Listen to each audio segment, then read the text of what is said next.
Good morning, students. How are you? I hope you all are well. So, welcome to Arpisa class. Today, we are going to class 8, computer, chapter number 6. Computer, class 8, chapter number 6. So, the name of your chapter is computer network. Name of your chapter is computer network. यानी कि नेटवर्कों का सबसे बड़ा network internet. नेटवर्कों का सबसे बड़ा नेटवर्क इंटरनेट। तो इंटरनेट की बात आती है तो आपके जहन में एक सवाल भी आता होगा कि किसने बनाया इंटरनेट, यानी हु इन्वेंटेड इंटरनेट। तो क्या आप लोग जानते हैं कि इंटरनेट का आविष्कार किसने किया? नहीं जानते हैं तो चलिए बताते हैं आपको। उसके बाद आपका चैप्टर स्टार्ट करेंगे, तो ध्यान से पढ़िएगा, अच्छे से पढ़िएगा, क्योंकि चैप्टर बहुत ही इम्पोर्टेंट है। ओके, तो देख लीजिए, आप लोग लिखा हुआ है कि पूरी दुनिया में पहली बार इंटरनेट की खोज विंट कैर्फ और बॉब कॉन यानी कि रॉबर्ट एलियट कैन द्वारा की गई थी। इसलिए इन दोनों को इंटरनेट के जनक के नाम से संबोधित किया जाता है। इन दोनों से पहली बार एक ऐसे नेटवर्क के ऊपर काम करना चालू किया, यानी कि इन दोनों ने मिलकर एक ऐसे नेटवर्क के ऊपर काम किया जिसे आज के समय हम इंटरनेट कहते हैं या कह रहे हैं। सन 1978 में इन दोनों के मिलित प्रयासों से ट्रांसमिशन कंट्रोल प्रोटोकॉल यानी TCP और इंटरनेट प्रोटोकॉल यानी कि IP की संरचना हुई, जिसे कि TCP या IP के नाम से भी जाना जाता है। और इंटरनेट की परिभाषा की बात करें तो लिखा हुआ है, इंटरनेट एक ऐसा साधन है जो देश विदेश के लोगों को एक दूसरे से जोड़ता है, यानी कि कोई देश में हो या विदेश हो, दोनों को आपस में जोड़ने का काम करता है। यह आजकल के युग में सबसे आधुनिक प्रणाली मानी गई है। इंटरनेट किसी भी एक कंपनी या सरकार के अधीन नहीं होता। इसमें बहुत से सर्वर जुड़े होते हैं, यानी कि एक के साथ कई सारे सर्वर जुड़े रहते हैं, जो कि अलग अलग संस्थाओं और प्राइवेट कंपनियों के होते हैं। अगेन लिखा हुआ है, इंटरनेट का आविष्कार रॉबर्ट ई कॉन और विंट सर्फ ने किया था। और कब किया था? 1978 में। तो चलिए आपका चैप्टर स्टार्ट करते हैं। तो चैप्टर का नाम क्या था? Computer network. So let's read now your chapter. तो कंप्यूटर में डाटा व सूचनाओं का एक स्थान से दूसरे स्थान पर स्थानांतरण ही नेटवर्किंग है, यानी कि एक जगह से दूसरे जगह पर ट्रांसफ़र ही नेटवर्किंग कहलाता है। अलग अलग कंप्यूटरों में काम किया जाता है तो अधिक समय लगता है, यानी कि एक काम अगर अलग अलग कंप्यूटर में किया जाए तो उसे समय लगता है, लेकिन वही काम अगर एक के साथ मिलकर कई नेटवर्कों के साथ किया जाए तो कम समय लगता है। नेटवर्किंग में एक कार्यालयों का समूह, एक इमारत या दो से अधिक कंप्यूटर किसी न किसी संचार माध्यम यानी कि साधारणतः तार से आपस में जुड़े रहते हैं, ताकि सूचनाओं का आदान प्रदान सुविधाजनक तरीके से हो सके। यानी कि सभी लोग किसी न किसी माध्यम से आपस में जुड़े रहते हैं ताकि एक दूसरे का आदान प्रदान यानी सूचनाओं का आदान प्रदान सरलता से हो सके। नेक्स्ट है आपका नेटवर्क। तो दो या दो से अधिक माइक्रो कंप्यूटर को किसी माध्यम द्वारा आपस में जुड़े होने को नेटवर्क या जाल कहा जाता है। यानी कि दो या दो से अधिक माइक्रो कंप्यूटर को आपस में जुड़े रहना ही नेटवर्क कहा जाता है।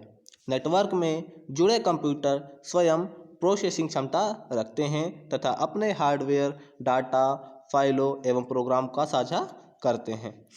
ओके, तो लिखा हुआ कंप्यूटर नेटवर्क की आवश्यकता एवं लाभ, यानी कि उपयोगिता और प्रॉफिट। ओके, तो नेटवर्क निम्न कारणों से आवश्यक है।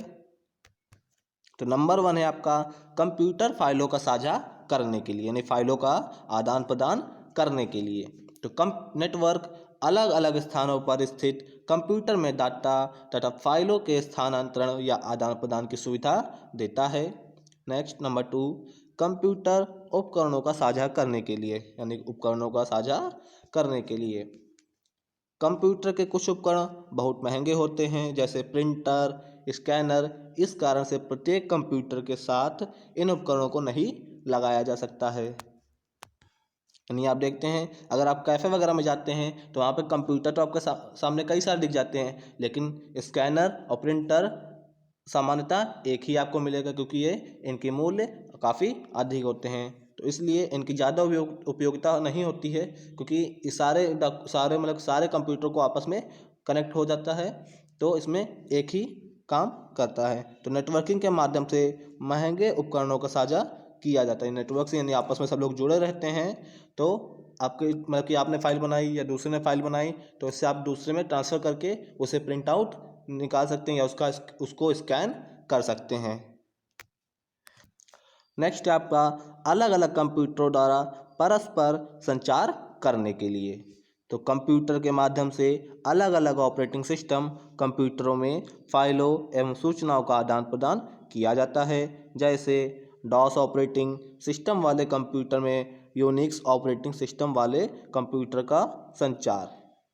तो कंप्यूटर के सूचना के आदान प्रदान की गति को सुधारने के लिए भी नेटवर्क का उपयोग होता है, यानी कि आदान प्रदान की गति यानी स्पीड को सुधारने के लिए इसका उपयोग नेटवर्क का उपयोग होता है।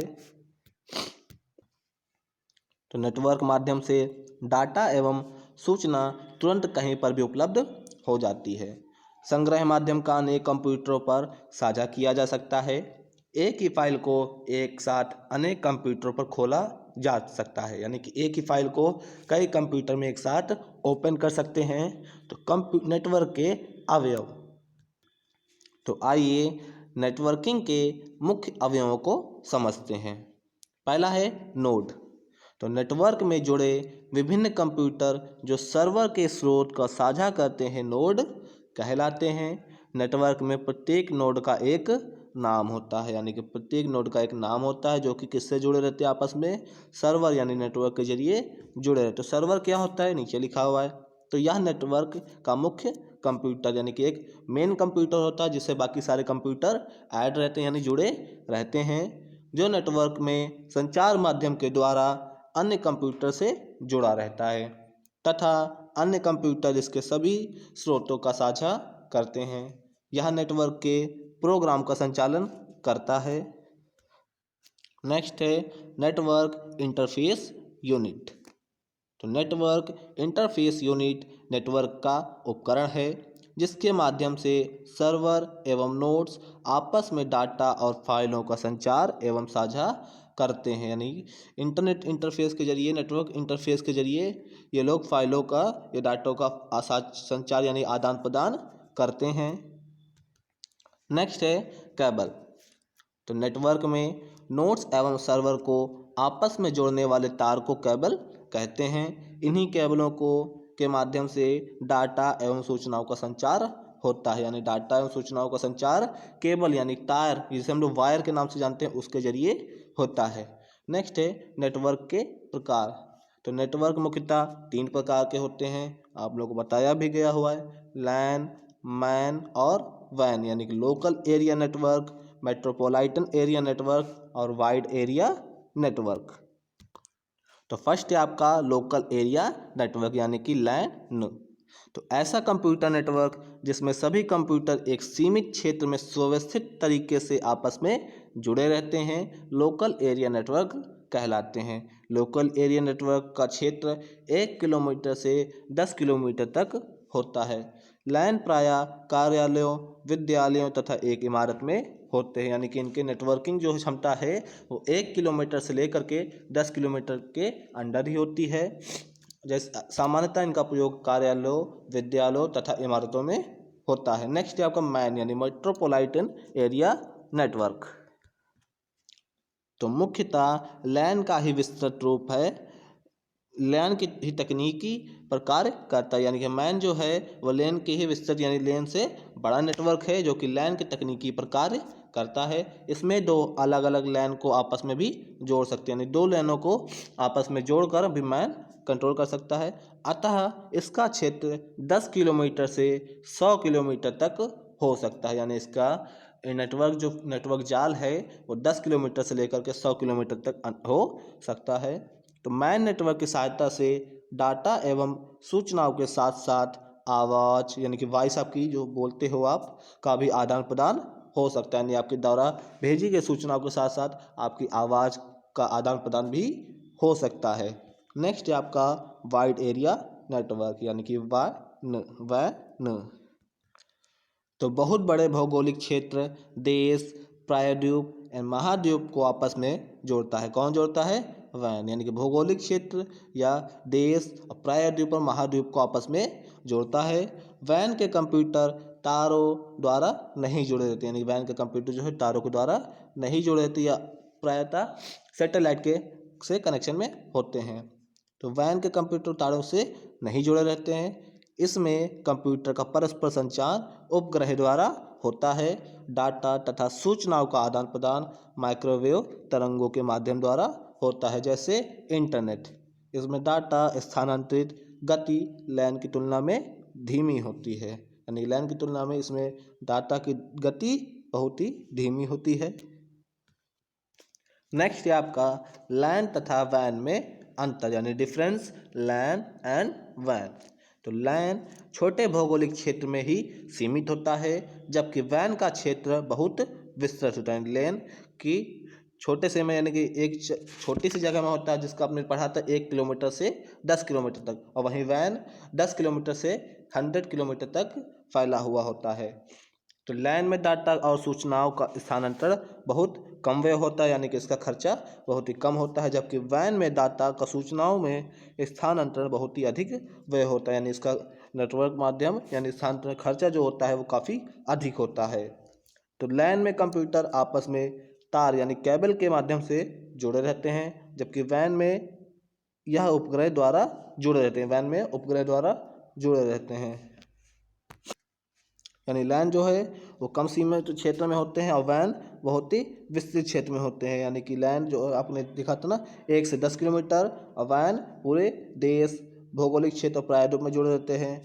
LAN सूचनाओं का हस्तांतरण बहुत कम खर्च में करते हैं, WAN अधिक खर्च में करते हैं। LAN के कंप्यूटर आपस में तार के सहारे जुड़े रहते हैं, जबकि WAN उपग्रहों के द्वारा जुड़े रहते हैं। LAN में सूचना एवं डाटा का स्थानांतरण WAN की तुलना में तीव्र गति से होता है, यानी LAN जल्दी से ही सूचना का आदान प्रदान करता है। नेक्स्ट है आपका नेटवर्क टोपोलॉजी। तो क्या है आपका? नेटवर्क के कंप्यूटरों की व्यवस्था इस प्रकार होती है कि ताकि सभी व्यवस्थित कंप्यूटर सुचारू रूप से नेटवर्क में योगदान दे सके, यानी कि नेटवर्क की व्यवस्था इस प्रकार की जाती है कि सभी कंप्यूटर आपस में अटैच रह सके। पहला है स्टार टोपोलॉजी। इस प्रकार की टोपोलॉजी में एक कंप्यूटर केंद्रीय कंप्यूटर यानी मुख्य कंप्यूटर होता है तथा इस केंद्रीय कंप्यूटर से अन्य नोड हब द्वारा जुड़े रहते हैं, यानी कि एक मुख्य कंप्यूटर होता है, बाकी सभी कंप्यूटर उससे जुड़े रहते हैं। स्टार टोपोलॉजी में एक नोड के बंद होने पर भी शीर्ष नेटवर्क कार्य करता है। अगला है बस टोपोलॉजी।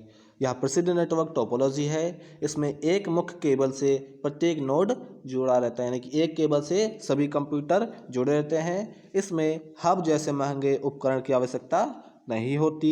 एक नोड के बंद होने पर संपूर्ण नेटवर्क भी बंद हो जाता है, यानी कि अगर एक आप बंद करते हो तो बाकी सारे जो आपसे उससे जुड़े रहते हैं वो भी सारे आपके साथ ही बंद हो जाते हैं। इस टोपोलॉजी में दो सिरे होते हैं। अगला है रिंग टोपोलॉजी। इस प्रकार की टोपोलॉजी में सभी नोड चक्र में केबल के द्वारा परस्पर जुड़े रहते हैं, यानी कि सभी जो नेटवर्क हैं, सभी कंप्यूटर्स हैं, वो एक केबल के द्वारा चक्र से जुड़े रहते हैं। रिंग टोपोलॉजी का कोई सिरा नहीं होता, यानी इसका सिरा नहीं होता, यानी कहीं पर इसका एंड या समाप्त नहीं होता है। तो डाटा एक ही दिशा में गति करता है। रिंग टोपोलॉजी में डाटा के स्थानांतरण की गति अन्य टोपोलॉजी की तुलना में तीव्र होती है। ओके, नेक्स्ट है hybrid topology. Hybrid topology star तथा रिंग टोपोलॉजी से मिला जुला रूप है, यानी कि हाइब्रिड जो है वो स्टार तथा रिंग से मिला जुला रूप है, यानी कि इसमें सर्कल भी होता है और एक ही वायर से सभी अटैच भी रहते हैं। नेक्स्ट है ट्री टोपोलॉजी। ट्री स्पेड, आप जानते हैं ट्री स्पेड यानी कि शाखाओं से जुड़े रहते हैं जो। तो ट्री टोपोलॉजी बस टोपोलॉजी का ही दूसरा रूप है। इसमें पेड़ की भांति कंप्यूटर सर्वर से विभिन्न शाखाओं में एक दूसरे से जुड़े रहते हैं। तो एक शाखा का नेटवर्क बंद हो जाने पर भी दूसरा नेटवर्क चलता रहता है, यानी कि अगर एक आप बंद करते हैं तब भी दूसरा आपका चलता रहता है। ये कंप्यूटर की भांति शाखाओं जैसे जुड़े रहते हैं। तो आपका चैप्टर अब फिनिश होता है। हम आशा करते हैं आप लोगों को चैप्टर समझ में भी आया होगा और आप लोगों ने अच्छे से पढ़ा भी होगा। अब आप लोगों को पढ़ लेते हैं इंपॉर्टेंट फैक्ट यानी महत्वपूर्ण तथ्य। ये आपके पूरे चैप्टर से इंपॉर्टेंट पॉइंट्स होते हैं, वो यहाँ पर लिखे रहते हैं, तो इनको ध्यानपूर्वक पढ़ना चाहिए। So let's read now. तो कंप्यूटर में डाटा व सूचनाओं का एक स्थान से दूसरे स्थान पर स्थानांतरण ही नेटवर्किंग है, यानी कि एक जगह से दूसरी जगह पर स्थानांतरण यानी परिवर्तन ही नेटवर्किंग कहलाता है। दो या दो से अधिक माइक्रो कंप्यूटर को किसी माध्यम द्वारा आपस में जुड़े होने को नेटवर्क या जाल कहा जाता है, यानी कि एक या किसी और दूसरे द्वारा आपस में जुड़े रहने को ही नेटवर्क जाल कहा जाता है। तो नेटवर्क में जुड़े विभिन्न कंप्यूटर जो सर्वर के स्रोतों का साझा करते हैं नोड कहलाते हैं, यानी जो सर्वर का जो नेटवर्किंग का स्रोत करते हैं उन्हें भी नोड कहलाते हैं। तो यह नेटवर्क का मुख्य कंप्यूटर है जो नेटवर्क के संचार माध्यम के द्वारा अन्य कंप्यूटर से जुड़ा रहता है। ऐसा कंप्यूटर नेटवर्क जिसमें सभी कंप्यूटर एक सीमित क्षेत्र में सुव्यवस्थित तरीके से आपस में जुड़े रहते हैं लोकल एरिया नेटवर्क यानी कि लैन कहलाते हैं, यानी कि सीमित क्षेत्र में आपस में जुड़े रहते हैं। लैन का नेटवर्क क्षेत्र कितना है? 1 से 10 किलोमीटर तक। तो मेट्रोपॉलिटन एरिया मुख्यतः लैन से का ही विस्तृत रूप है, यानी मैन का विस्तृत रूप कितना है? 10 किलोमीटर से लेकर के 100 किलोमीटर तक, यानी कि 100 किलोमीटर तक। वाइड एरिया नेटवर्क बहुत बड़े भौगोलिक क्षेत्र, देश, प्रायद्वीप, महाद्वीप को आपस में जोड़ता है। और किससे जोड़ता है?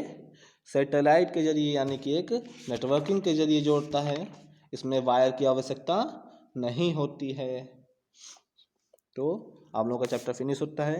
आप लोग अच्छे से दोबारा